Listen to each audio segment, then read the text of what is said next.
Hi friends, నా పేరు Megha Nemani. I'm psychologist and coach. ఈరోజు పిల్లల్లో ఉండే కొన్ని బ్రెయిన్ కండిషన్స్ గురించి మనం మాట్లాడుకుందాం. ఇందులో మొదట వచ్చేది ADHD. ఇది మీరు చాలామంది వినే ఉంటారు.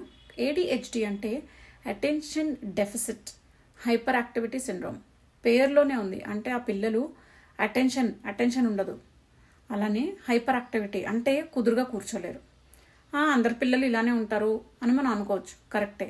కానీ ఎప్పుడైతే ఈ ఒకటే పని కంటిన్యూస్గా చేయలేకపోవడం, చెప్పింది పూర్తిగా విని ఓర్పు లేకపోవడం, అలానే అసలు ఒక చోట కాలు నిలవకుండా ఉండడం, ఇలాంటివి అందరికీ ఉన్నా ఇవి ఎప్పుడైతే మన రిలేషన్షిప్స్లో ప్రాబ్లమ్స్ తెస్తున్నాయో, మన స్కూల్ అండ్ ఎడ్యుకేషన్ వర్క్లో ప్రాబ్లమ్స్ తెస్తున్నాయో, మన డే టు డే చేసే చిన్న చిన్న పనులు అంటే హోంవర్క్ ఉంటే హోంవర్క్ చేయలేకపోవడం, ఇలాంటివి ఉంటాయో ప్రాబ్లమ్స్, అంటే మీరు డే టు డే లైఫ్లో ప్రాబ్లమ్స్ ఫేస్ చేసినప్పుడు దీన్ని ఒక డిజార్డర్ అని అంటారు. నార్మల్గా ప్రతి వాళ్ళకి ఎంతో కొంత అసహనం, ఎంతో కొంత చిరాకు ఉంటూనే ఉంటాయి. కానీ ఇవి మన ప్రతి రిలేషన్షిప్ అండ్ ప్రతి పనులు అడ్డుపడుతుంటేనే వీటిని డిజార్డర్స్ కింద కన్సిడర్ చేస్తారు. అలాంటప్పుడు మీకు కనుక ఒక పాయింట్ కన్నా ఎక్కువ ప్రాబ్లం అనిపిస్తుంటే, మీ పిల్లల ఎడ్యుకేషన్లో కానీ, వాళ్ళ స్కూల్లో బిహేవియర్ కానీ, వాళ్ళ కోపం కానీ, డెఫినెట్గా ఒక థెరపిస్ట్ని కన్సల్ట్ చేయండి. ఇదేం తప్పు కాదండి, అందరూ ఒకేలా ఉండరు. ఇది ఒక బ్రెయిన్ కండిషన్ మాత్రమే.